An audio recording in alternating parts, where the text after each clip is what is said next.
Very good choices, mine host. Better is one day, that's Psalm 84, and that has to do with the eighth day. And then I shall dwell in the house of the Lord, and one thing, Psalm 27, that has to do with the eighth day. And Revelation 21, the New Jerusalem, eighth day. Good for you.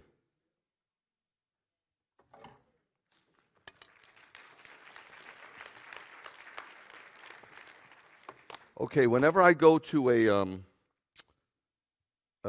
church, I always feel like laughter is good medicine. I've read that somewhere. And a lot of times when you do go to a church, I don't go really anymore because now where, anybody could watch and, they could just watch whenever they want. I used to go out a little bit more, but people get very weirded out when a Messianic rabbi is going to come, They're like, does he know Jesus? Like they get all crazy. And I go into these places and they're like this. So I'd always tell a joke to start because they're like this. And then when you make them laugh, they're like, and their arms drop. But also, I recently at McDonough, I do this when I go to Tennessee because there's a couple of regular places I just frequent. And I try to teach them about Jewish culture. Because you guys, I know you read about the feasts and you read some rabbinic material, but you don't know Jewish culture. Like, you got to understand, in the 1950s, every comedian was Jewish. That came out of the Holocaust because you have to learn how to laugh when you're being persecuted your whole life. That's why you see a lot of African American comedians, because it came out of that background of being enslaved. They had to learn how to laugh. They just had to in order to survive. So, anybody familiar with the stereotypical Jewish mother? Some of you who are from big cities might know, right? But the people in like Sweetwater, Georgia, are like, I don't even know a Jewish mother. Jewish mothers tend to be smotherers. They're not motherers, they're smotherers. The stereotype is they're a little nagging. They tend to nag. They tend to be overprotective. They tend to be controlling. And they can tend to be overbearing. And this, sadly enough, tends to persist as their children leave the house and become adults. Thankfully, I did not have the typical Jewish mother. Either did Bernadette. Bernadette's mother was Jewish. They just were like in their own private Idaho. They didn't know where we were half the time. And they didn't get involved. You know what I mean? Like when we were getting married, they didn't go, well, you're going to have to invite. Nope. They just let us figure it out, which was a real blessing. A typical conversation between a child and a smotherer goes like this. The mom. Oi, how could you do this to me? You told me you would call at 8. I was worried sick. The child. Mom, it's 8:04. The mom. 4 minutes of misery. Besides, you know how I keep the clock 5 minutes ahead, so it was really 9 minutes. 9 minutes of torture you put your poor mother through. And you sound sick. Did you go outside without your hat again? So here's the anecdote, okay? 3 Jewish mothers are sitting on a bench arguing over which one's son loves her the most. Jewish women love to brag about their sons. Their sons. The first one says, you know, my son sends me flowers every Shabbat. Second mother goes, you call that love? My son calls me every day. Third woman says, that's nothing. My son is in therapy 5 days a week, and the whole time he talks about me. Sir, really? You didn't find that funny? What is wrong with you? Do you know it takes less muscles to actually smile than it does to frown? So it's harder to frown. And do you know a good guffaw, a good laugh stimulates the heart, the liver, the kidneys? Actually, when God said that, because he made us before science figured it out, he knows what he's doing. I'm not saying you could laugh all the time. That's somebody who's mentally ill. But if you're born again, don't you have something to laugh about? My goodness. And I'll tell you another thing. Don't witness like that because it's not attractive. You don't have to tell them jokes. You're not a stand-up comedian, but My God, if you're not rejoicing in the Lord, if you're not happy in the Lord, I mean, Paul said, rejoice in the Lord always. He said that to the people at Philippi. They were being persecuted. You're not being persecuted. People say it's so bad now. Do you read the book of Revelation? You think it's bad now? You all drove here in a beautiful car with air conditioning. You have food, a roof over your head. Some of you are going on vacation. And you go, oh, it's so terrible. You're not going to be prepared for what's coming. You're focusing on, I'm telling you, it's not even close to being bad yet. Sorry. Anyway, welcome to the 8th day celebration. Okay, before we get started, I have to help some of you. Now, look, I said to my son, I said, you realize this congregation is like 95% Gentile in Macon, Georgia, which is about as Gentile as a Christian place on the planet? And I said, they're dancing with the Torah, Max. This is unheard of. This is like what's happened here. It's a phenomenon. It's a spiritual phenomenon. There's no explanation for it. I'm proud of you. I'm just proud of you. I'm proud that you embrace it and you love it and you enjoy it and you see the greatness in it. I'm very proud. Okay, before we get going on this holy day, let me show you a picture. Okay? That picture is Jiminy Cricket. Now, I would never give Walt Disney a nickel of my money because of what he stands for. So don't get excited. I don't want your letters. How did Rabbi put... First of all, this is from a book from 1873, if you have any knowledge.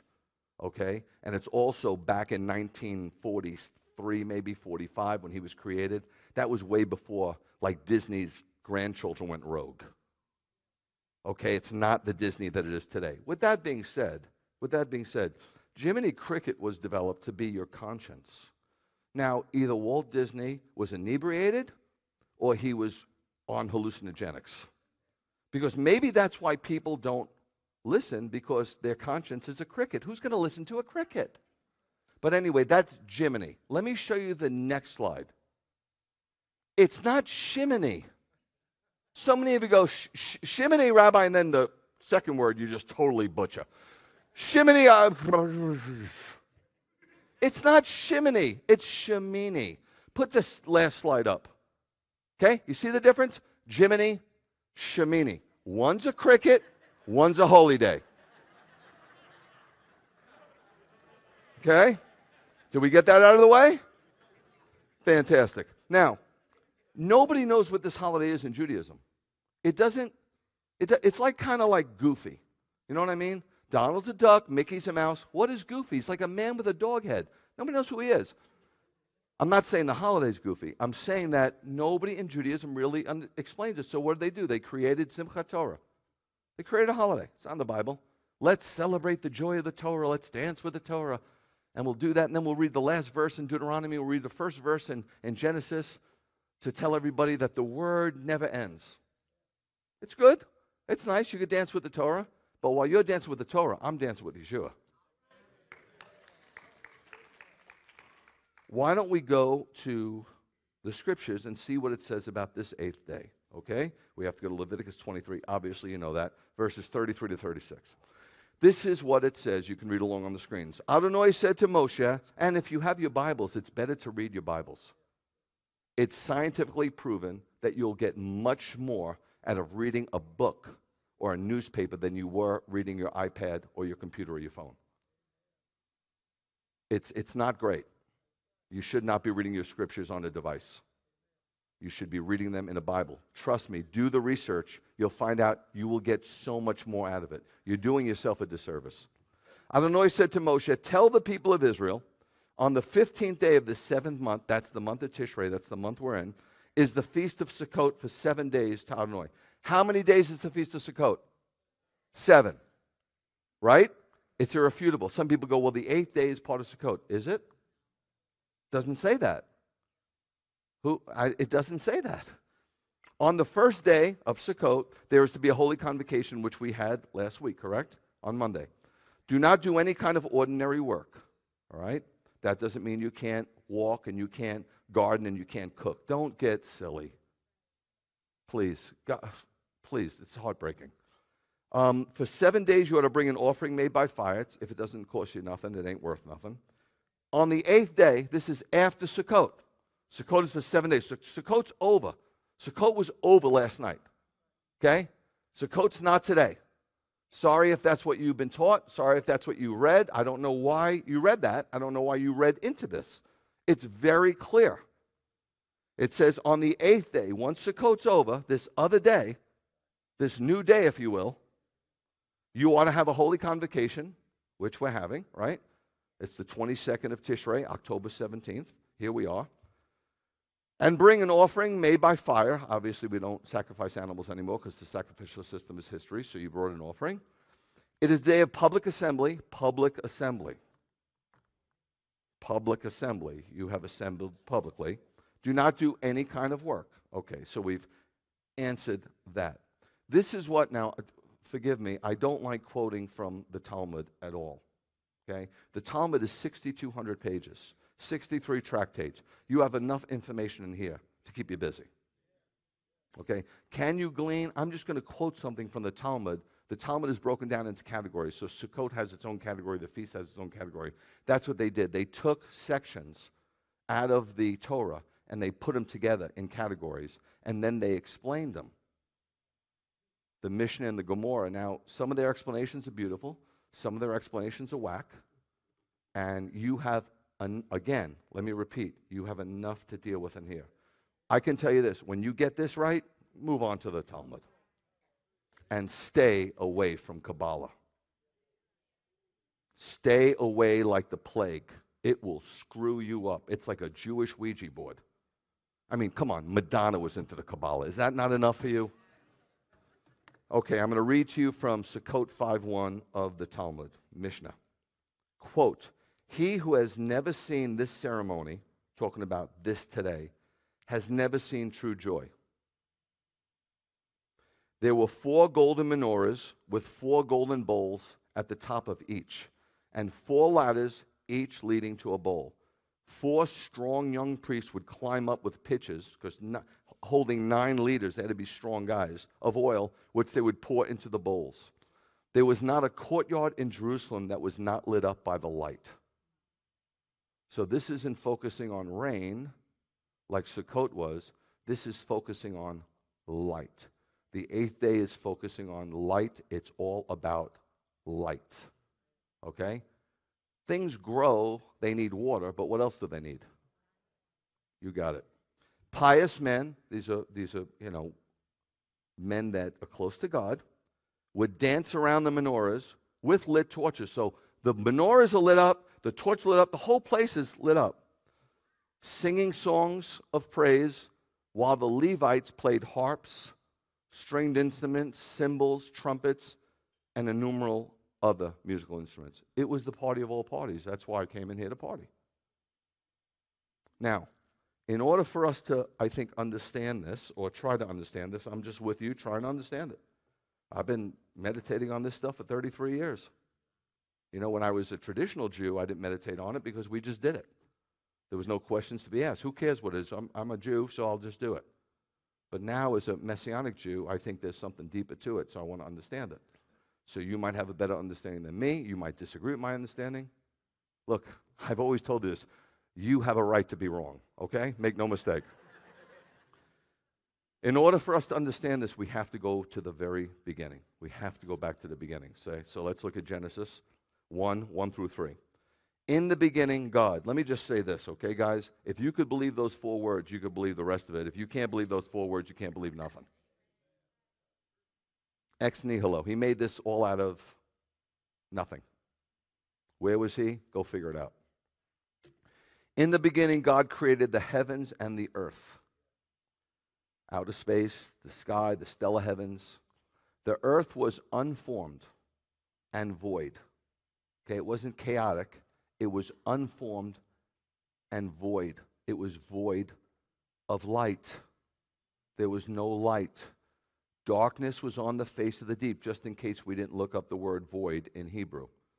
And the Spirit of God hovered because the Spirit of God is part of God, and it was always there because God always was. And it hovered over the surface of the waters because the whole earth was covered with water. Okay? He didn't lift. He didn't lift the pieces of ground up yet. He didn't go Everest, Kilimanjaro. He didn't do that yet. Then God said, let there be light. Now, some people for years thought, oh, the sun, that's day 4. That didn't happen yet. Stellar luminaries, moon, nope. Then God said, let there be light, and there was light. Well, let's just look up what this light is, okay? It's order, not ori, ordered in the Hebrew. 3 definitions. Light of day, can't be that, right? Genesis 1:3 can't be that because that happened day 4. So let's eliminate. I'm just giving you all the definition for it. Let's eliminate that, okay? Everybody in agreement? Good. Light of a lamp, it's not that. God didn't light a lamp. God didn't say, and there was darkness over the deep, so I lit a lamp. That's ridiculous. But there's a figurative use, light of face. There you go. Winner, winner, chicken dinner, right? That's the one. God literally lit the place up with his countenance. And the same light that is used here, or in the very beginning, is the same light that's spoken of prophetically in regards to the coming of the Messiah. I'll show you. Isaiah 9:2, it says, the people living in darkness have seen a great orb. They didn't see a great lamp. I mean, sunrises are nice, but they didn't get crazy. We're in darkness, but the sun rose. It's talking about God's face.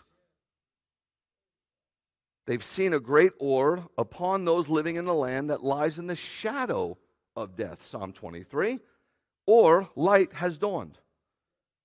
Listen, this is clearly, ask anybody, ask any rabbi, traditional rabbi, this clearly, unequivocally is talking about the Messiah's first advent. They didn't recognize him as coming, but this is prophesying about Messiah coming. Yeshua is the light of God's face. That's why he said, if you've seen me, you've seen the Father. And he brought this light, make no mistake, to shine on sinners through the grace of God. You can't know how dark your darkness is unless you shine a light. Right? Where do people go when they want to do funny business? They go to the no-tell motel. They don't go to the Hilton in the neighborhood because there's darkness. They want to keep it in the darkness. Some of us want to keep our stuff in the darkness. It makes no sense. You can tell God not to enter in a room. God's everywhere. It's silly. You might as well let him shine the light. Messiah Yeshua is this light, and the crazy thing is, Yeshua used Shemini Atzeret to tell us about it. The same way he used Sukkot to tell us about his Spirit, and that he is the water of salvation. He used Shemini Atzeret to tell us that he's the light.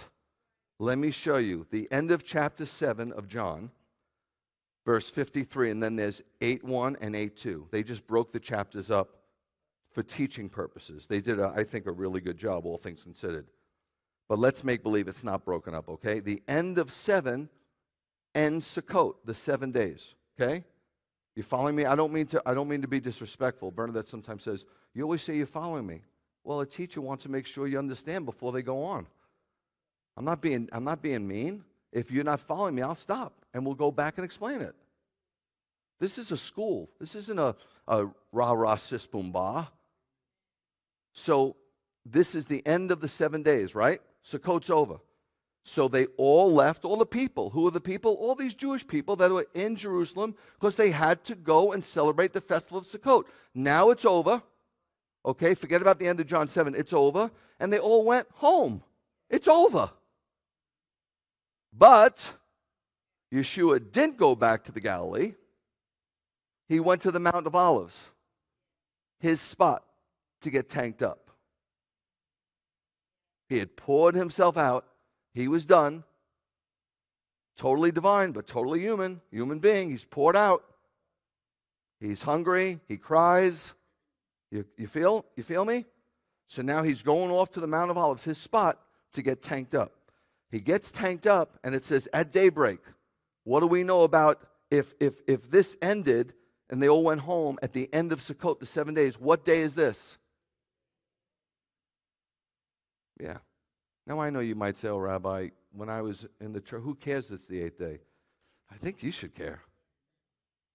Because I always tell you, a rabbi, when I grew up, my rabbi, they dance circles around pastors when it comes to the Torah. Dance circles. Pastors do a great job with the Gospels, but very few people tie the thing together and make it a universe. The Bible is a universe. It's not Old Testament and New Testament. It's a universe. At daybreak, now we're on the 8th day, it's Shemini Atzeret. And he appears again in the temple court. He was just in the temple court on Sukkot the day before, right? Right? Believe unto me in rivers of living water. He was in the temple court. Where does he want to teach? Back in the temple court. There's a little interlude. Some of the Torah teachers try to snag him, and they bring a woman caught in adultery. And that goes on to about the 12th verse. I want to focus on Shemini Atzeret. So he goes in the temple court where all the people gather around him, and he sat down to teach. He's teaching on Shemini Atzeret. Now let's look at verse 12. I told you up to 11 was the woman caught in adultery. Yeshua spoke to them again, and this is what he says on Shemini Atzeret. I am the light of the world, not the light for the world. You are the light.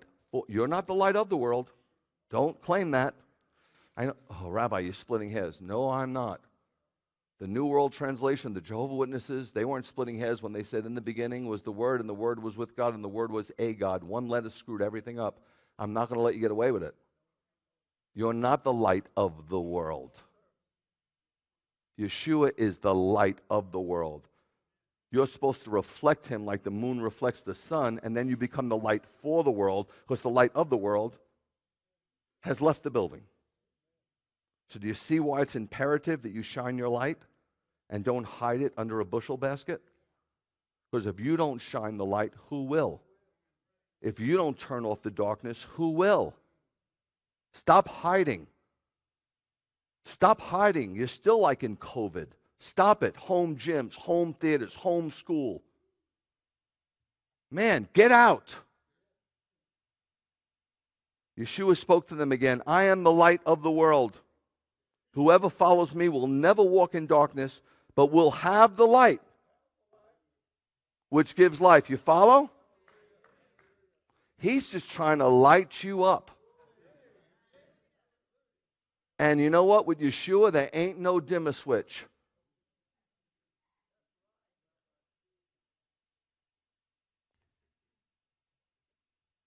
Yeshua provides deliverance from the darkness of sin, light, guidance along the way of life, light, and knowledge of eternity.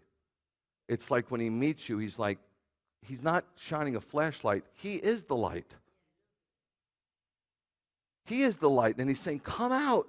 Come out of the darkness. Get out of there. It's a mess. It's going to screw you up and screw up everybody you come in contact with. Get out of there. So he delivers us. And then where am I supposed to go? And he says, walk this way.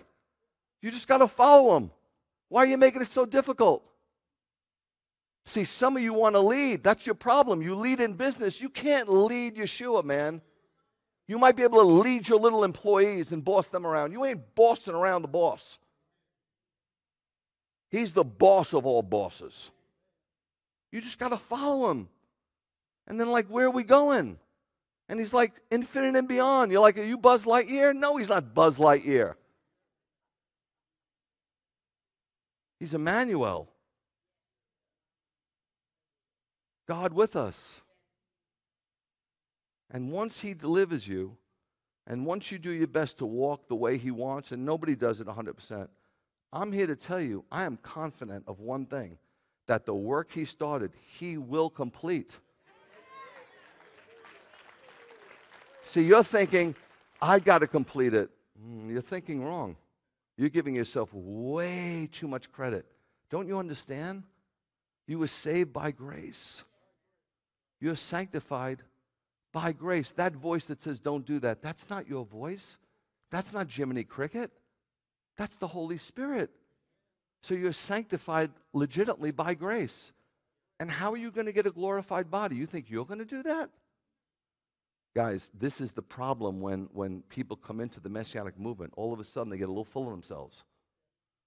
And it's my job to unfill you at times because you're dangerous. You're dangerous. Humility is the key to attract the Spirit of God. Some of you might have all the right information, but your tabernacle is swept clean. That's not where it's at. Trust me, I'm telling you, look, I have nothing to do the last 33 years. I wanted to have something to do. I did. I tried everything.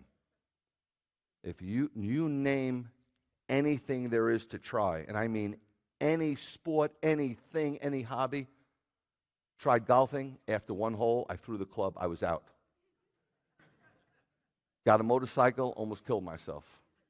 Jumped out of planes, scuba dove in Egypt, went surfing in Australia. I did it all. Snow skiing in the Andes. Nothing did it for me. Nothing. It was all like, it was okay. Don't get me wrong. I'm not knocking it. And there's nothing wrong with having hobbies.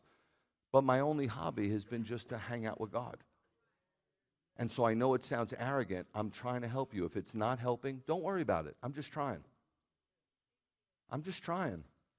That's all. If it doesn't help and, if it hurts, obviously you won't stay.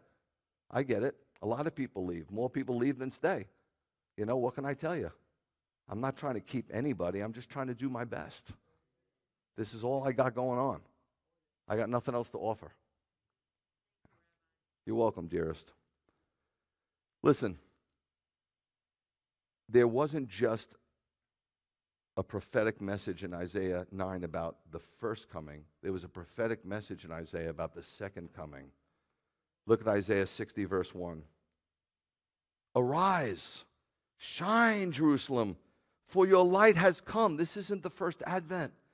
This is when he comes the second time. The glory of Adonai. He's not coming back on a donkey. He's not coming back as a little baby in a manger. By the way, I've got to believe that he was born on the first day of Sukkot. And on the 8th day, Shemini Atzeret, the new life, he was circumcised. That was the first time he spilt his blood. There's no question. And when he went to Jerusalem, there was no room at the inn because it was Sukkot. And I guarantee you, they laid him in a sukkah, not a manger. Your light has come. The glory of Adonai has risen over you. This is the second advent. Why? Because the world is still in spiritual darkness. And the darkness of the tribulation, it's going to be very dark. But the Lord comes and shines on Israel and through Israel to the rest of the world for 1,000 years when we experience his glorious reign. Will it be on earth? Of course it will. Of course. What do you think it's going to be? Did you really think you were going to fly immaterially or invisibly in the clouds? Does that sound like fun to you? Listen, there was times that I dropped acid. I was flying in the clouds. It wasn't fun. No, we're going to be here. We're going to be here during the millennial reign. And Yeshua is going to teach, and righteousness and justice will be the foundation of his throne. Meaning a serial rapist isn't going to get a year, while an 18-year-old who's a 4.0 student who hits, and I'm telling you stories that are true, who hits somebody with their car, and she panics, and she calls her mother, 18 years old, and the mother says, just get out of there, I'll take care of it. And she drives a half a mile home, and the judge gives her 38 years without parole. The system is so unjust. When Yeshua is here, it will be just. Will people still sin? Yes. Will it be less? Yes. Less and less and less. Yes, of course. And then, when the 1,000 years are over, some people argue that it's not literal. I'm not going to argue over that. When the time is over, we will be graduated, and then we will experience Shemini Atzeret. Let me get to it. The 7 days of Sukkot definitely pictures when Israel will be living securely in the land during the millennial reign of Messiah. There's no refutation about that. The 8th day is different. It represents a new beginning when the body of Messiah will experience their eternal rest at the end of the millennium. When this transpires, I want you to see what's missing. Okay? Revelation 21:4. I will never, ever get tired of this verse. This makes my soul about as happy as anything makes my soul. So if nobody else enjoys reading this, or say, Rabbi, you kind of read this a lot. What do you want me to read a lot? You don't think I need encouragement? I get calls all the time with this one has cancer, this one's dying. I don't get any encouraging calls. Now you might go, whoa, wow, that's rough. How come? I don't know. I don't know the answer for that. So I got to read my encouragement. He is God, will wipe away every tear from their eyes. There will no longer be any death. Look what's missing. Death is missing. Everybody's afraid of dying. Everybody. There will be no longer be any mourning. That's a good one. I just about spend every day a little mourning. There's always something that makes me cry. No crying, no pain. No pain. I live with pain patches. No pain. Because the old order, it's history. So look what's missing, man. No death, no mourning, no crying, no pain. Old order, gone.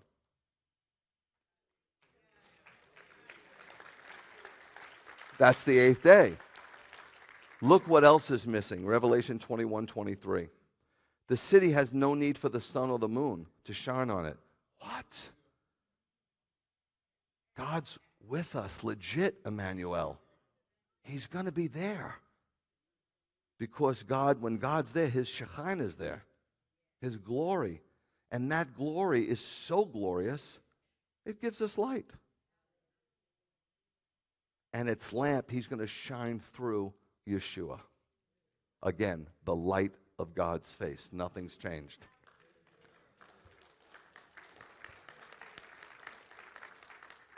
Not only are these things missing, but look at 2 verses to see what's coming. Revelation 22:3-4. No longer will there be any curses. Is that not unbelievable? You know, we're cursed. I don't know if you realize this. Even the most holiest of you, or the ones who think they're so holy, you're going to die. That means death is a curse. The wages of sin is what? You just got paid, man. When you die, you got paid. That's a curse. That's a curse. Why do I know it's a curse? Because we weren't supposed to die. So no matter how much you're blessed, and we are, it's going to be a lot better, man. Not a little better. I know some of you are holding on, you know. And I got a friend, I called yesterday from a friend of mine. I'm not going to tell you who he is. He's an internationally known Christian artist. I said to him, how come all you Christian artists when you're 50 look 30? And how come all the pastors when they're 30 look 50? Because they just sing. Really, I told him, I said, you just come in and sing, you get a ridiculous offering, and everybody claps. Nobody tells you their problems. Oh, that song blessed me. Well, am I jealous? Yes, I'm jealous. Yes, I tried to play a guitar. And literally, my music teacher, seriously, after a couple of weeks, I really felt he was going to commit suicide, and I didn't want to be responsible for that. I paid him extra money. I told him, don't ever come back. We became friends, Guitar Bob. I said, don't ever come back here, ever. Horrible, horrible. But no more curses. What? Do you see the list of curses in Leviticus 26 and Deuteronomy 28? We've our land is cursed. Our food sources are cursed. We're killing ourselves. Do you know how much cancer there is? We're cursed. Even though you think you're blessed because you go on vacation, you have no idea what blessing is till Shemini Atzeret is fulfilled. No curses, man. No more ectomies. Done. Done. Not only that, but the throne of God and the Lamb will be right there in the city. You're going to want to come up to Jerusalem to celebrate the feast. You don't want to miss meeting the Lamb, do you? You think by the time the 8th day comes to play, Macon will have their act together and actually have a river walk? So many resources in this city. It's so cursed. You know, we have a river. You know how cities with rivers, how incredibly prosperous they are? Because you can't just put a river in a city. It has to be there.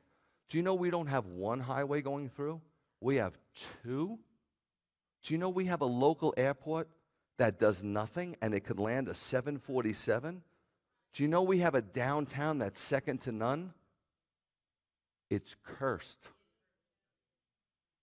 We have one of the largest, most notorious homicide rates, teenage pregnancies, high school dropouts, and we have more churches than anywhere in the country. What's that tell you? I've been here 20 years. Don't tell me I can't speak the truth. You told me that 20 years ago. That crap's over. When you're spiritually dysfunctional, it trickles down to every area of life. If these boneheads would not be afraid of losing one person, God forbid, what if I invite Rabbi Greg, and what if somebody likes what he says, and what if they go to Beth Yeshua on a Saturday, and what if they put $5 in the basket? Woe is me, woe is me. Do I know where you go on Sunday? No, it's none of my business.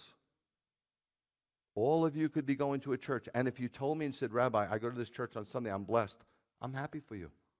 That's why I don't have membership. You can do whatever you want. Nobody owns you. You're God's property, not some church's property. That's why they hate me, because the things I'm saying they won't say, even though they know it's true. So instead, they just want me to be gone. They don't want to deal with the truth. Why do you think they killed Yeshua? The throne of God and the Lamb will be in the city, and his servants will worship him. That's all we're going to do? You're going to enjoy it. Trust me. You're going to really enjoy it. It's going to be great. They will see his face. His poor name. What? Some of you are like, I don't care. Remember? I'm going to finish with something. I hope you start to care. I hope you realize that the greatest thing in your life is to see God's face one day. And his name, nobody will be able to take you out of his grip. You're his, man, and nobody else's. God will reverse the curse. There'll be perfect communion between us and God. It will be restored just like Genesis 2 in the garden. We will know no evil and no good. We will just know the Lord, and we'll be at perfect, glorified peace. Somebody asked me the other day, will there be marriage in the resurrection? I mean, don't you read the Bible? Well, I know it says in Matthew 22 that there'll be no marriage, but I was wondering if that was wrong. First of all, let me give you a little side note.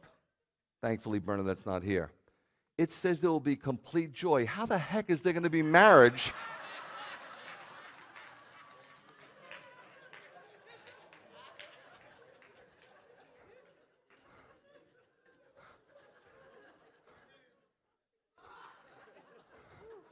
You know the one about the guy who finds the genie's lamp and he rubs it and the genie comes out and says, I'm the most powerful genie ever.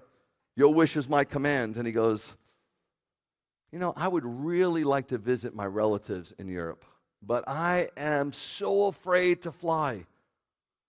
Genie, would you build me a highway going from the Americas to Europe? And the genie says, wow, I've never been asked that. That request is even too difficult for a great genie like myself. But anything else your wish is my command. And he thinks and he thinks and he goes, I've been married 50 years. I'd love to understand my wife.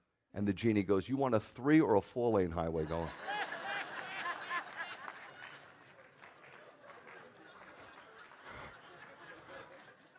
Okay, there's always one woman that says, I don't find that funny. Because you're Amish. That's why. Turn off the lights. Okay, for that one woman, and I know you're here because the Holy Spirit told me you're here and you're offended. So don't even make like you're not. You know who you are because there's only one of you. What do you call an attractive, supportive, caring, compassionate, financially secure man? A fantasy. There, lady, you satisfied? Now you don't have to send me a letter. I get these letters from these uptight people that they don't miss the beauty of what God's doing here. You know, they just miss it. They suck the joy out of everything. You know, it's just awful. And then they'll write me and they'll say, well, you spoke for 58 minutes, but at the 54-minute 33, I'm like, really? That's the best. Thanks for the encouragement. What is wrong with you? So judgmental. So quick when somebody's going through something horrible. So quick to say, maybe it's sin.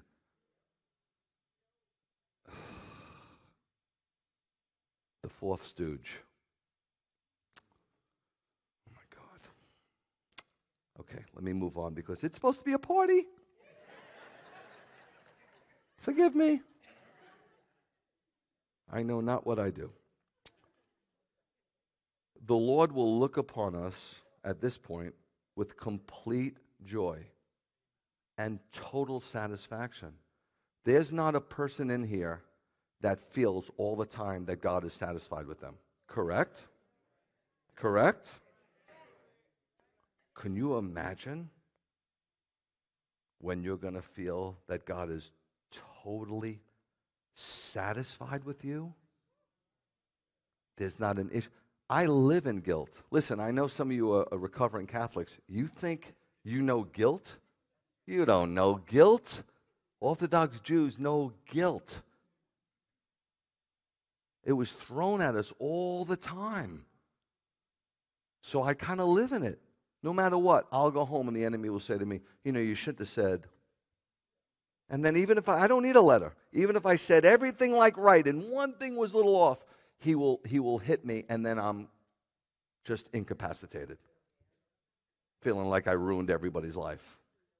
Does anybody know what I'm talking about? Complete satisfaction. When Shemini Atzeret is fulfilled, do you realize the Aaronic benediction will be fulfilled? Because his countenance will shine on us forever. This is unbelievable. This is just unbelievable. I can just accept this by faith. I cannot fathom it. I'm not able. But it's enough for me that it's unfathomable. That's enough for me right now. Dianu, it's enough. Guys, we celebrated Yom Teruah. We celebrated Yom Kippur. We celebrated Sukkot. And now we're celebrating Shemini Atzeret. I can tell you that when the Lord spoke to me on Yom Teruah, and I told you guys to spend 10 days, I did make some adjustments. And it brought me so much closer to God. You don't have to make radical changes. You just got to tweak things. Just tweak, just a little, you know what I mean? Just a little adjustment. And man, you make a little adjustment and God will pour His Spirit, His countenance, His presence on you. That's the mistake we make. I'm always going to be messed up. I can't make these big changes. God's not asked you to make big changes. He's asked you to make little adjustments. All you got to do is be less of a jerk. So we've regathered, Teruah. We've repented, right? Kippur. We've reconnected, Sukkot. That's what it's really all about, those words, regathering, repenting, and reconnecting. Now the challenge is, when we leave here, to stay connected. Right? Right now it's good. We're having a good time. We sung, we danced, threw the Torah around, hearing an okay message, right? We're good. But you got to leave here. You got to go back to your jobs. And you know, you always have that one employee, right? Or you got to go back sometimes to your marriage, and it's just, it's not that great, but you're working hard because you're trying to honor God. And you got to go back to that kid situation, that one kid who's just wayward, who you've been crying and praying for. You got to go back to your ailments, your medical situations. Maybe some of you, you're single. You got to go back to that loneliness. You've been praying for years and doesn't seem like the prayer was answered. You got to go back to your fears and your shortcomings and your insecurities, your anxieties. The only way you can overcome those things is by staying close to God. Because in the presence of His light, those things just fade to black. So that's the challenge, guys. I'm not challenging you, I'm not challenging you, man. I'm trying to figure out how to stay connected myself. Too many of these guys up here act like they're so connected, and then they're telling you how to connect. A lot of those guys are disconnected. Yeah, isn't it a pleasure to be in a place that you could do that? You'll piss a few people off, and they'll leave. So? They had spiritual rigor mortis anyway. They were just getting in the way. Doesn't matter. Doesn't matter how many people, what was the offering. It's nuts. Now, I'm all about solid doctrine. I am. I've studied very hard to find good, solid doctrine that I was comfortable with. And I'm all about good theology. But truth be told, in order to have a really great relationship with God, you got to know it's not just about perfection, but connection. You're never going to be perfect. Only God could perfect you. But you can stay connected. You can. It's so much more about intimacy than it is about competency. I mean, think about it, guys. I know some of us think highly of ourselves. How competent are we? We're raising families. Some of our kids are screwed up. I mean, how competent are we? I mean, men that are grown, all they're doing is playing with real cars and shaving. They're still in a lot of ways little boys. And women, they just play dress up, except now it's a lot more expensive. We're just little children who need the Lord. And I'm here to tell you, it really does bother me, but it's so much more about passion than it is about principles. You must get passionate about God. And like anything else, intimacy and connection and passion requires time in peaceful communion. Not with the radio on. Shut off the music. It's getting in the way. Turn it off. Stop listening to songs. How can you hear the voice of the singer and the voice of God at the same time? Why do you think He talks in a still small voice? He doesn't want to shout. He wants you to recognize His whisper.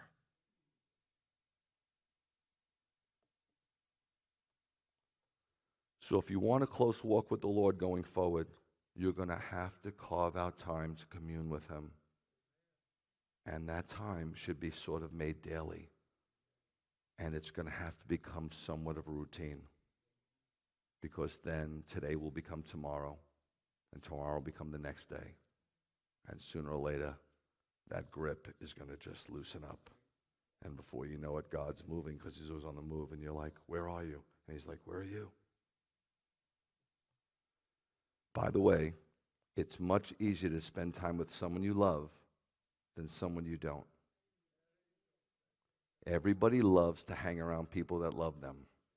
Nobody likes to hang around the person that doesn't. So, as our feast come to a close, I hope, and I will pray for you, and I will ask you to pray for me, that you fall in love with God all over again. And for maybe some of you, you fall in love with God for the very first time. I'm just excited because when the 8th day is fulfilled, when the new heaven and the new earth shows up, nothing and no one will ever interrupt our fellowship with God ever again.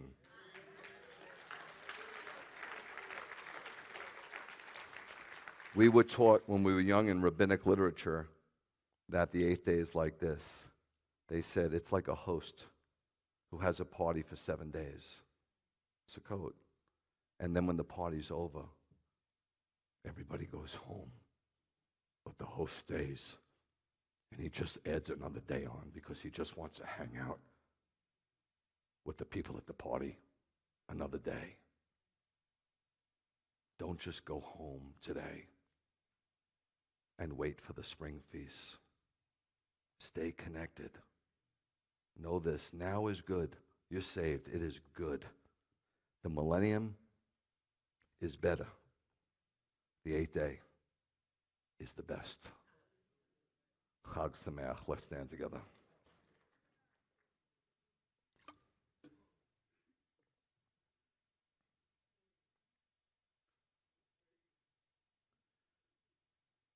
I can tell you that for me, in my house, this year, the fall feasts have been unbelievable. I can't begin to tell you how unbelievable they've been. And I can only imagine if Yeshua tarries. Could it be better next year? I don't see how. But I'm trusting him that it just might be. May the Lord bless you and keep you. May the Lord make his face to shine upon you and be gracious unto you. And may the Lord lift up his countenance upon you and give you his peace. In the name of the Prince of all peace, Yeshua. Yevarechecha Adonai v'yishmerecha. Yo'er Adonai ponav elecha v'hunecha. Yisa Adonai ponav elecha v'yasem lecha shalom. I love you guys. Chag Sameach.